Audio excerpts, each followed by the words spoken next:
Está começando. Estamos entrando ao vivo.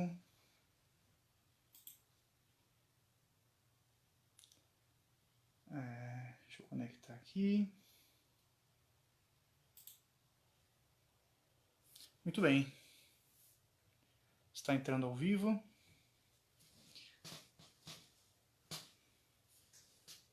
Essa é a primeira live desse ciclo. Já temos uma pessoa assistindo. Seja bem-vindo. Eu sou o Charles Boeira. Ainda falta um minutinho, né? Para o horário da live. Começa às 8 horas. Então, iniciaremos esse primeiro ciclo de lives nas segundas-feiras, 20 horas. E o propósito dessa live... entrou o Dieguito, mais um pessoal aí. Sejam bem-vindos. Então, o objetivo desse ciclo de lives vai ser realizar como um estudo teosófico à distância. O estudo teosófico ele é desenvolvido de maneira muito simples. Bastam ter pessoas interessadas. Dizem que é necessário pelo menos 3 pessoas para realizar um estudo. Então, 3 pessoas interessadas. Selecionar uma boa obra. Selecionamos uma hoje, daqui a pouco eu vou falar um pouquinho sobre ela. E realizar algumas leituras e alguns comentários. Então é uma dinâmica muito simples. Às vezes o pessoal acaba achando que necessita de grandes conhecimentos, que a pessoa é um grande erudito para participar ou conduzir um estudo teosófico. E não é bem assim. O que precisa é boa vontade, uma boa seleção de textos, né? Não necessariamente precisa ser um livro, pode ser um artigo, pode ser uma revista. Depois eu tenho uma revista aqui, depois eu vou comentar um pouco também. E é isso. Então a ideia dessas lives é que serão semanais. E nesse primeiro momento, nesse primeiro ciclo, a obra escolhida foi O Caminho do Autoconhecimento. Vou mostrar aqui, eu estou com 2 câmeras que eu estou transmitindo para o Facebook e para o Instagram ao mesmo tempo. Então, a ideia é, em cada uma das lives, ler alguns trechos e comentar uma parte dessa obra. Ela está dividida em algumas partes, não são exatamente capítulos, é um livro... Quem não conhece, então, né, a obra O Caminho do Autoconhecimento, de autoria da Radha Burnier, publicado no Brasil pela Editora Teosófica. Na verdade, não foi um livro escrito por ela, porque é uma palestra. Então tem vários autores que os livros seguem essa dinâmica, que são palestras que foram realizadas e depois alguém vai lá e transcreve, né, a palestra e transforma num livro. Então, esse livro ele segue essa dinâmica. O que é muito bom para o estudante, porque geralmente é uma linguagem mais simples, é uma linguagem mais direta, conversando com a pessoa, que foi a maneira como foi desenvolvida, né? Então, através de um diálogo, de um texto com o interlocutor. E esse livro segue essa dinâmica.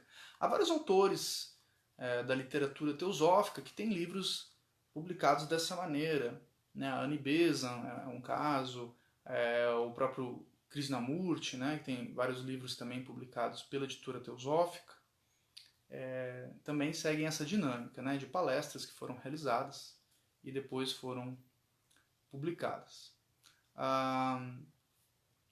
Então, antes de começar, a gente tem um hábito sempre, como a ideia é realizar um estudo teosófico, como se fosse um estudo teosófico só que à distância. Ó, a Catherine está aí também. Catherine é da nossa loja lá de Caxias do Sul, loja de Yeshua, né, membro da Sociedade Teosófica. Entreguei ontem a ficha de filiação da Catherine.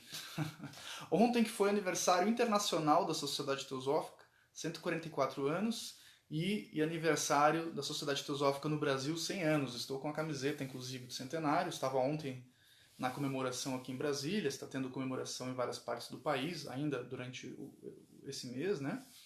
E E momento auspicioso. Ontem, então, fechou 144 anos de Sociedade Teosófica no mundo, 100 anos no Brasil, da Sessão Nacional, e hoje estou iniciando a live. Então, um momento muito auspicioso, né? Abrindo o segundo centenário da Sociedade Teosófica no Brasil com uma live. Pô, bacana, né? Eu gosto dessas coincidências aí. Bom, então, como a ideia é realizar um estudo teosófico, geralmente a gente tem por hábito, inclusive a Radha Burnier tinha por hábito, e como eu sou muito fã da Radha Burnier, eu sou... ela é meu crush impossível, né? no bom sentido, no sentido espiritual, né? Admiro demais, gosto demais dos textos, da maneira dela pensar, da seriedade. Enfim, depois eu vou falar um pouquinho sobre a autora, vou apresentar brevemente, né? Um resumão.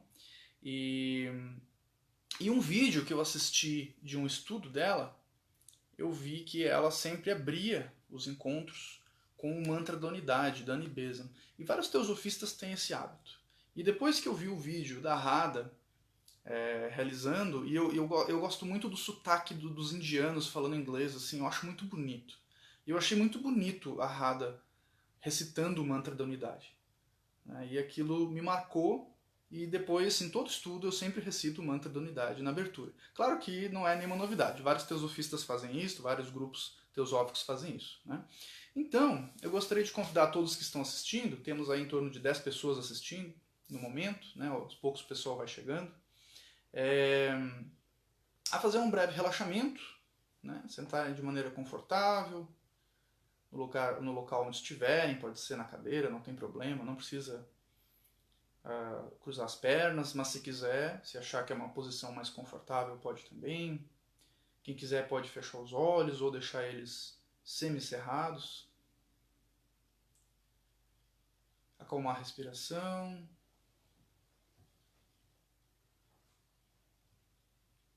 Sem fazer força, inspirar pelas narinas. Utilizar bastante a caixa torácica. Encher bem o abdômen de ar. E soltar vagarosamente.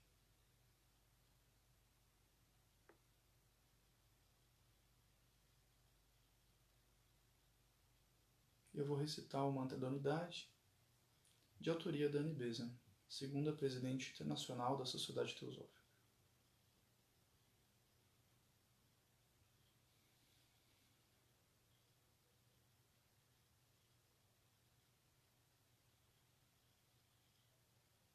Ó vida oculta que vibras em cada átomo. Ó luz oculta que brilhas em cada criatura. Ó amor oculto que tudo abranges na unidade. Possa todo aquele que se sente uno contigo saber que ele é, por isso mesmo, uno com todos os outros.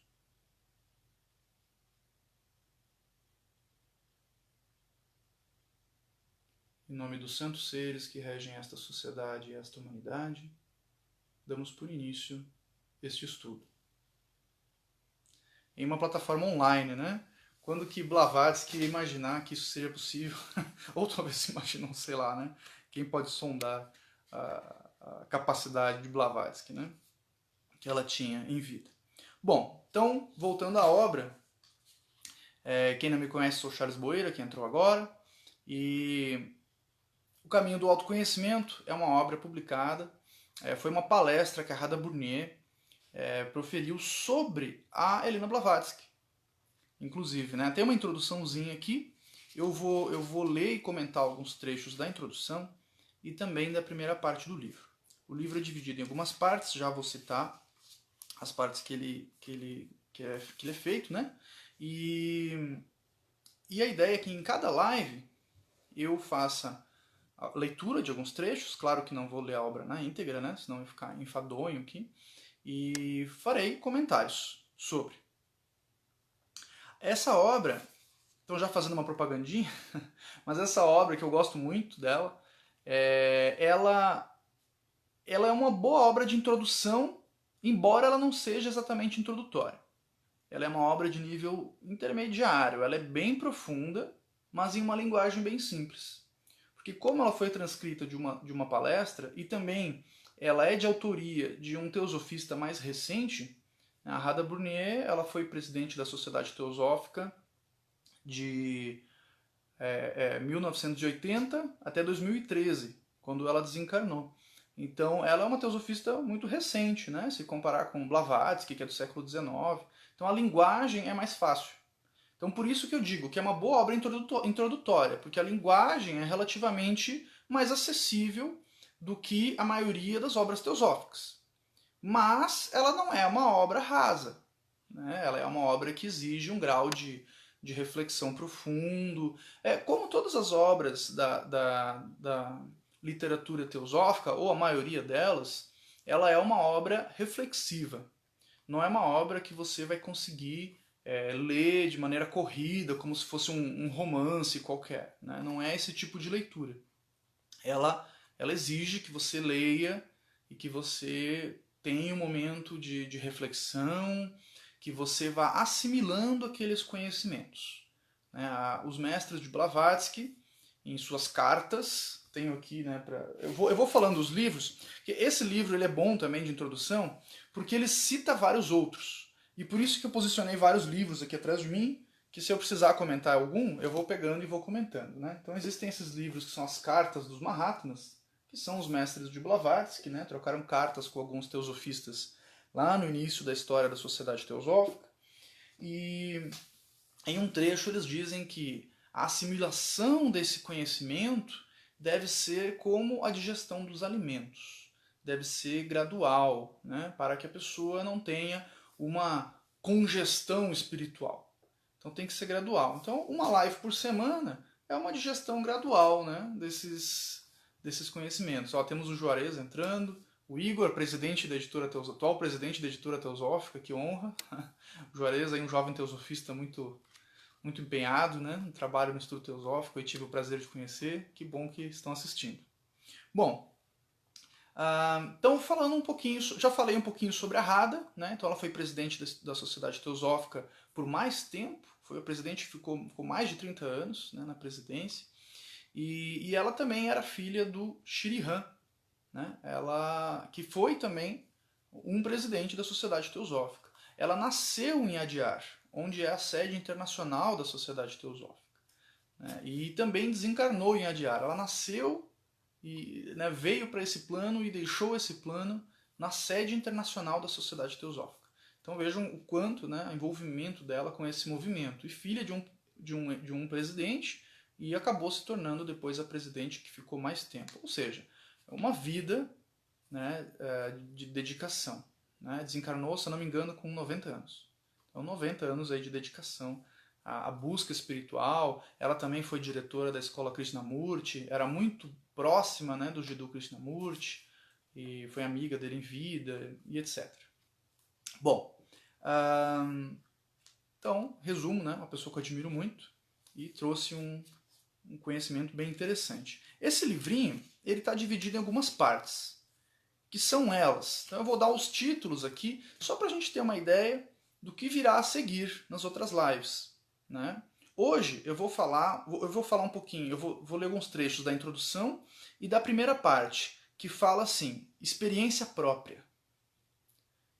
Fica um pouco vago só lendo isso, né? Mas daqui a pouco eu já vou explicar o que é essa tal experiência própria que a Radha Brunier fala que é necessário para assimilar esses assuntos espirituais, né? Ou a teosofia, a sabedoria divina, a sabedoria dos deuses.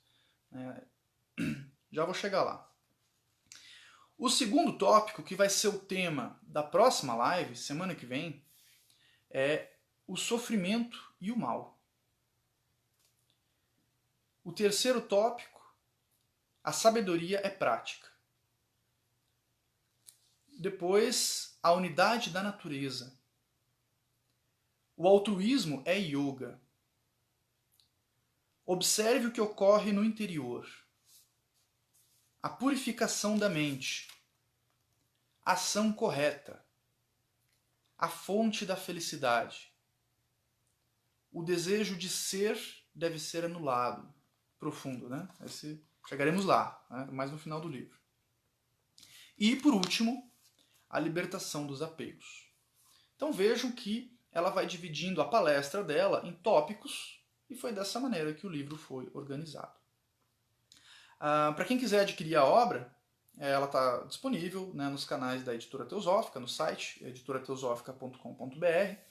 E eu vi também que há uma promoção lá, assinando a revista Sofia, que é a revista publicada pela Editora Teosófica, né, fala sobre ciência, religião e filosofia. Aqui essa não é a última publicação, mas tem a Malala aqui na capa e eu gosto bastante dela. Né? Mas tem matérias, né? Nessa edição, por exemplo, né? Tem matérias sobre bioética, sobre Jung e a divindade, atitudes para ser feliz. Enfim, é uma ótima revista. E tem uma promoção no site da Editora Teosófica, que assinando a revista Sofia ganha de brinde esse livro ainda. Né? Então, além dele estar lá disponível a um custo relativamente baixo, é um livro de bolso. Né? Então, ainda deve estar com desconto no site também. Está com desconto. E além disso, ainda, se você fizer assinatura, você ganha de brinde. Né? Então não tem desculpa para não adquirir a obra. Quem quiser acompanhar essas lives, né, é sempre bom ter a obra, ler o capítulo antes, vai conseguir assimilar melhor, né, esse conhecimento. A Daiane mandou-lhe, podemos perguntar ou comentar algo aqui pelo Facebook? Sim, com certeza, pode comentar aí, que ao longo da live, né, depois que eu conduzir a parte que eu já me programei, eu deixo um espacinho para perguntas e comentários e vou comentando aqui o que vocês colocarem aí. Pode mandar sim, Daiane. Bom, então vamos direto à filosofia, né? Que é o motivo de estarmos aqui.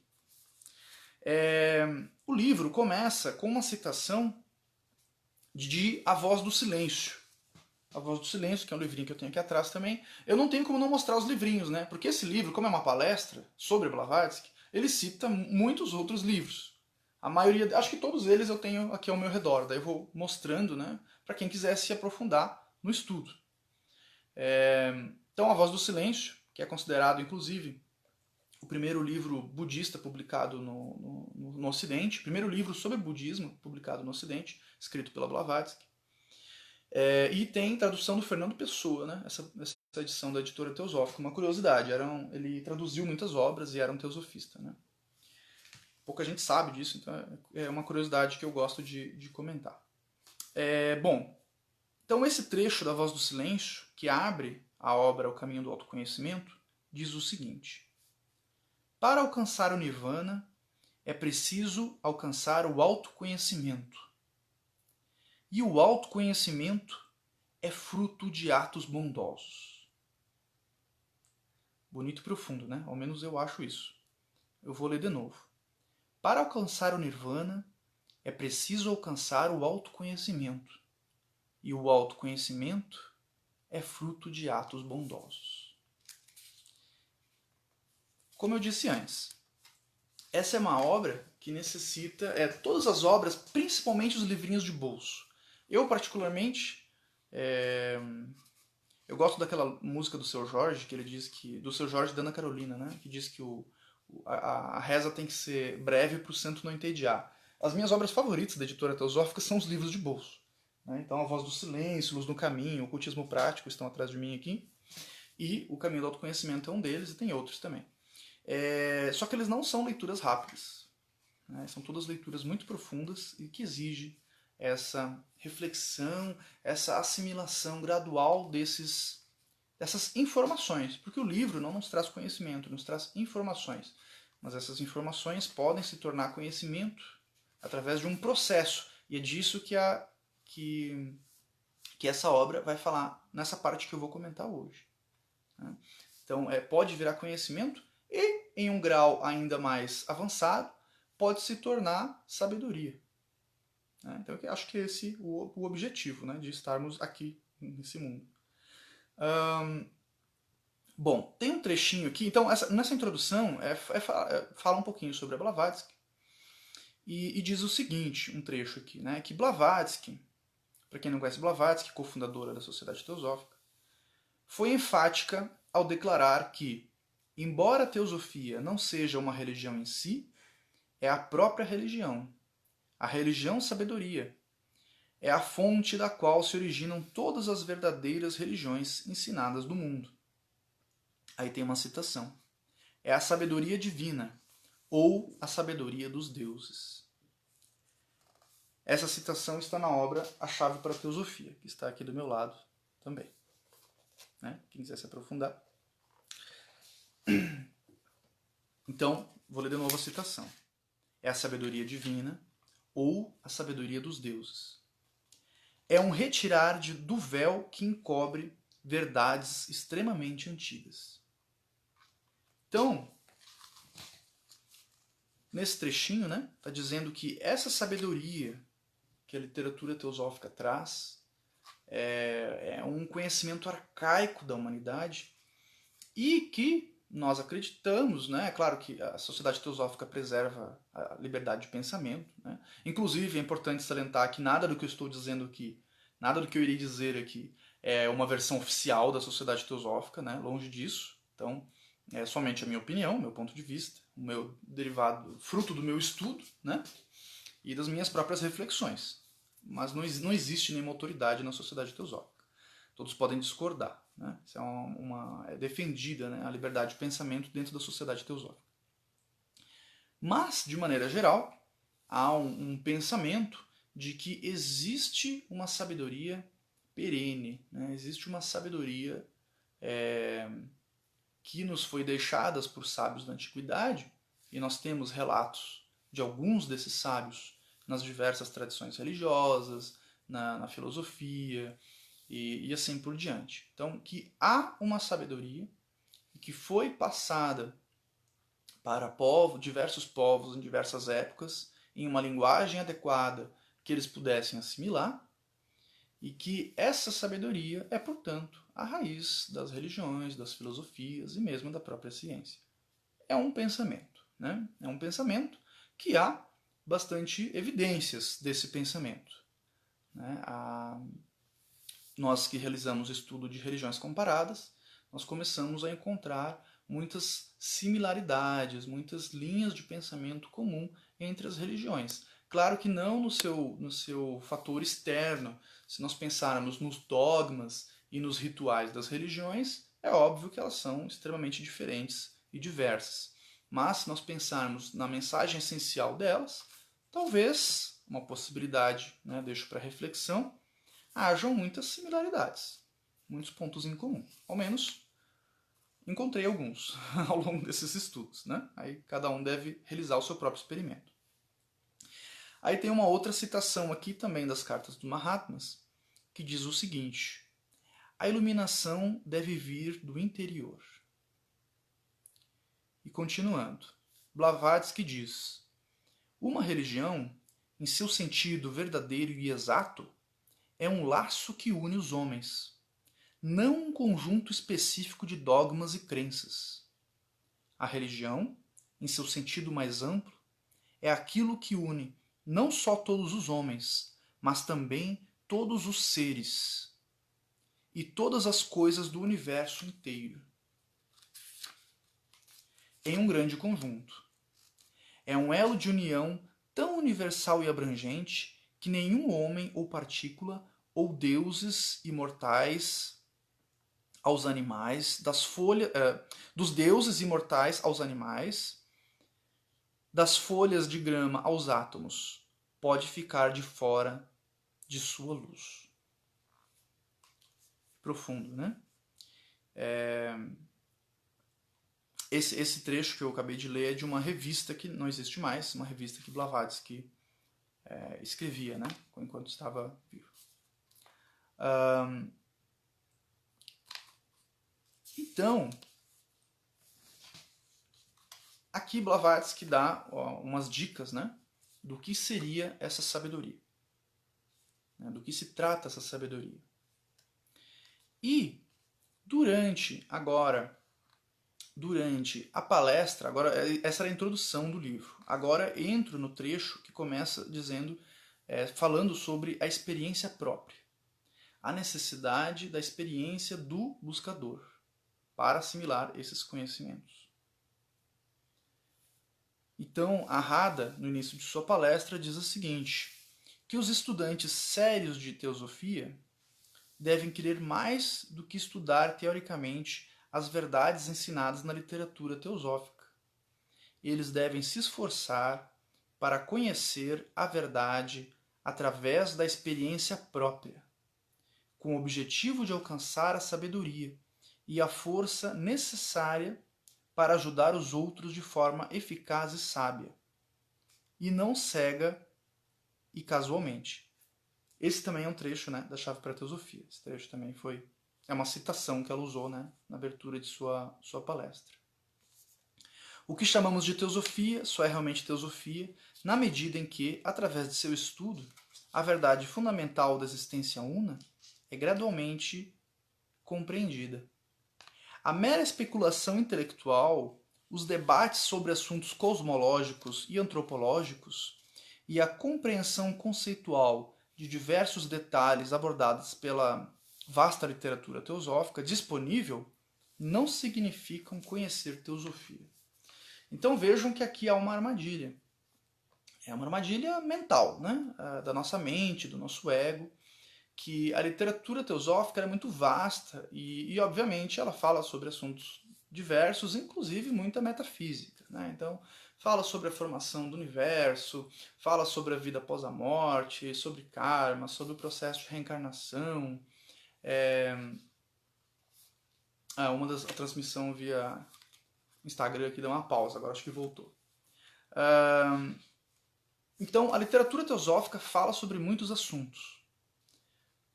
Porém, a simples especulação intelectual em cima desses assuntos, segundo a Rada e segundo Blavatsky também, nas citações que foram apresentadas, não significa conhecer teosofia.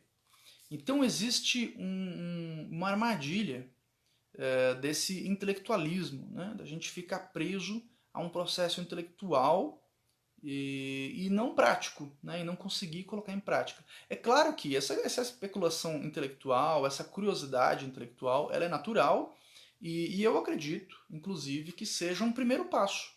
A pessoa está na sua busca espiritual e o primeiro passo é ela responder aquelas perguntas essenciais. De quem sou eu, de onde venho, para onde vou e o que estou fazendo aqui.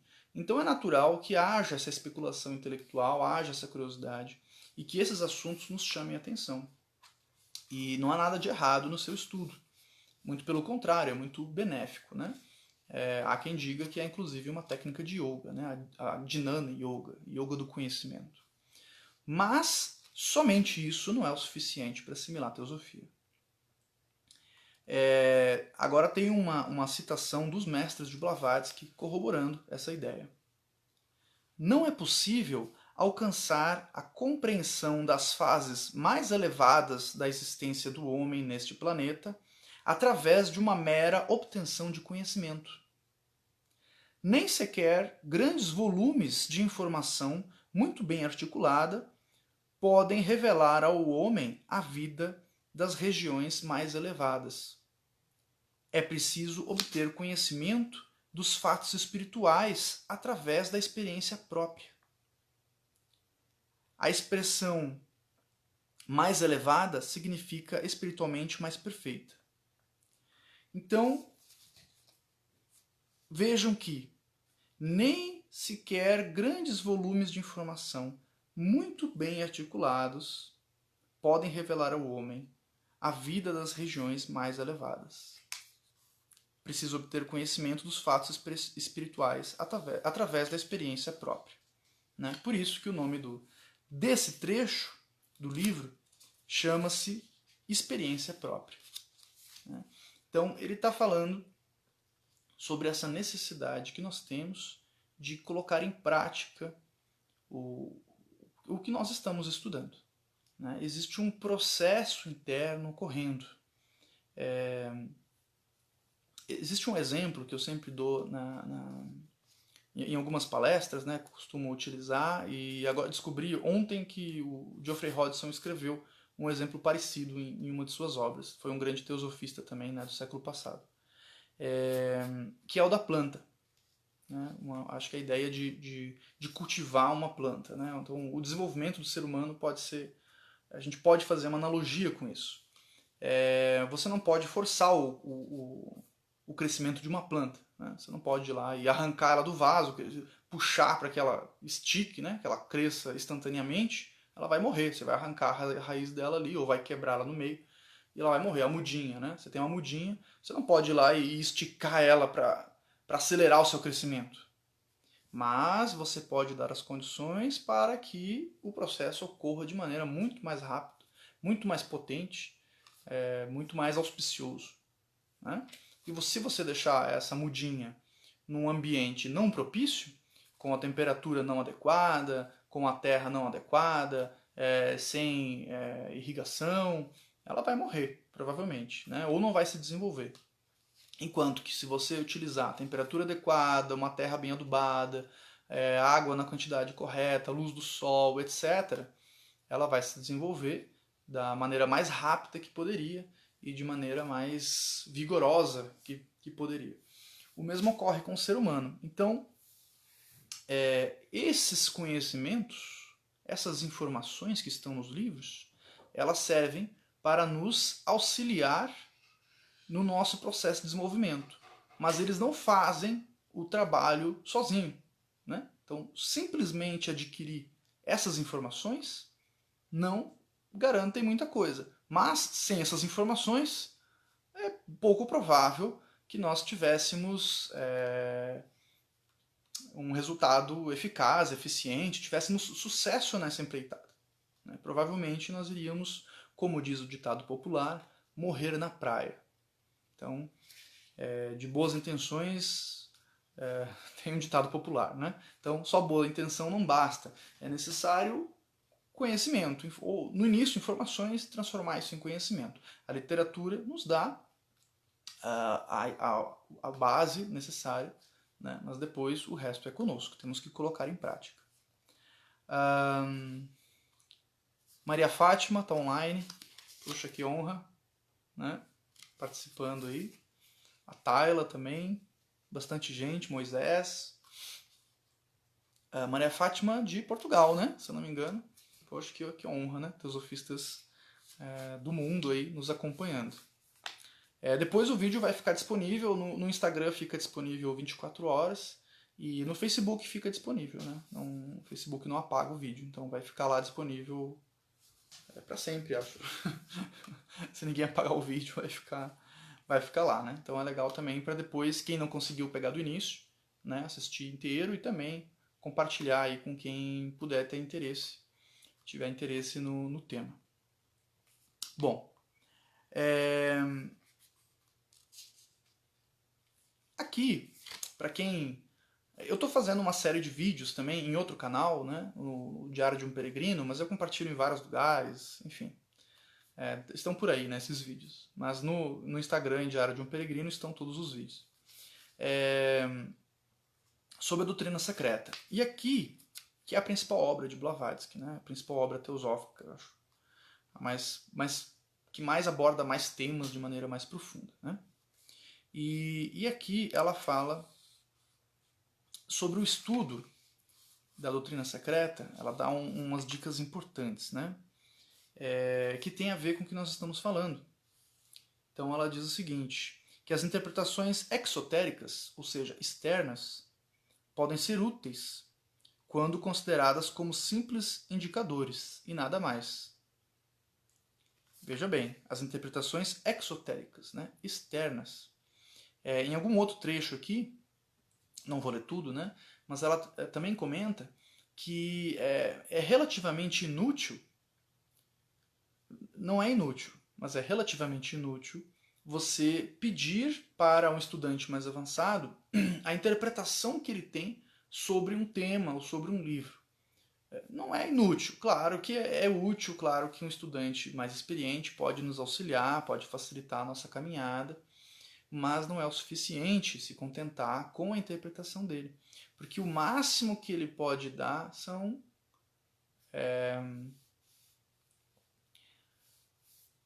Maria de Fátima é de Portugal mesmo, confirmando, né? O máximo que ele pode dar são interpretações da mente dele. Né? Ele não pode dar a experiência dele. Ninguém pode compartilhar a sua experiência. Nós só podemos compartilhar informações. Essa é a parte mais difícil. O Raul Branco, que é um grande teosofista brasileiro, e reside aqui em Brasília, né? Ele é do Sul, mas reside aqui em Brasília, como eu. E ele, inclusive, é autor de várias obras da editora teosófica, publicadas pela editora teosófica. Ele diz que o grande drama da experiência do místico que é como se ele fosse alguém que enxerga vivendo num grupo de cegos, né, de pessoas que não enxergam. Então ele tem a experiência mística, ele tem essa percepção direta da realidade que nós não temos, ou numa linguagem mais atual, né, ele saiu da Matrix, saiu da caverna de Platão, e a grande dificuldade é que ele não pode fazer os outros terem a mesma experiência e também não pode compartilhar a experiência dele. No máximo, ele pode dar indicações. Ele pode dar indicações. Olha, se você for por ali, sai da caverna e você vai ter um negócio lá. Né? Você vai ver que as coisas não são exatamente como você acredita que elas são. Então, mas é isso, ele pode dar descrições, por mais perfeita que seja a descrição, nunca vai ser suficiente. Certo? E é isso que nesse trecho aqui está comentando, né? Que a Blavatsky diz que o objetivo da obra não é dar um veredito definitivo sobre a existência, mas sim conduzir o leitor à verdade.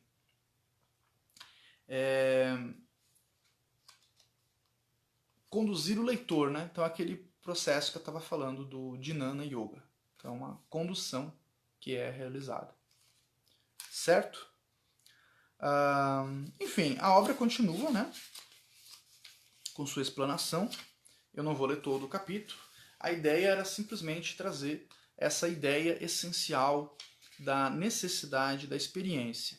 O nome da obra é O Caminho do Autoconhecimento, e eu costumo dizer que o autoconhecimento, o grande problema do autoconhecimento é que, o problema não, né? Mas o grande obstáculo do autoconhecimento é que ninguém pode fazer por você.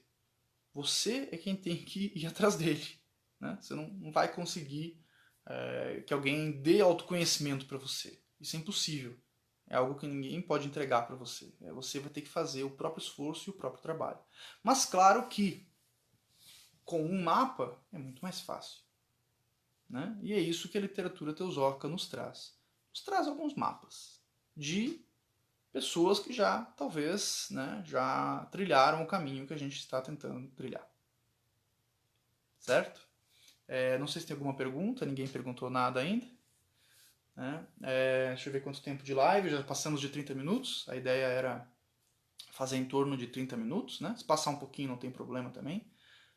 Mas para não ficar muito cansativo, tanto para quem tá gravando quanto para quem está assistindo. Eu agradeço a presença de todos. Depois, se alguém quiser me escrever, né, me mandar perguntas, fiquem à vontade, podem enviar. Depois na outra live eu comento, né? Posso explanar ou responder direto para a pessoa, se ela achar melhor, mas se quiser que eu comente na live, eu posso fazer isso também, né? Dar as respostas por aqui. Então a próxima live vai ser semana que vem, segunda-feira, 20 horas, e de novo em cima da obra O Caminho do Autoconhecimento, né, que pode ser adquirido no site da Editora Teosófica. No próprio, quem está seguindo pela página do Facebook aí tem a loja online aí, dá para você acha a obra ali, né? Então, segunda-feira que vem, 20 horas, o tema será o sofrimento e o mal. Tema bem instigante, né? O que será que vem por aí? Então agradeço a presença de todos. Tem o Vinícius aí, que é um teosofista bem experiente assistindo. Espero que tenha gostado. Né? E até a próxima. Eu vou deixar o vídeo salvo no Insta e no Face, para quem quiser assistir de novo. E seguimos juntos.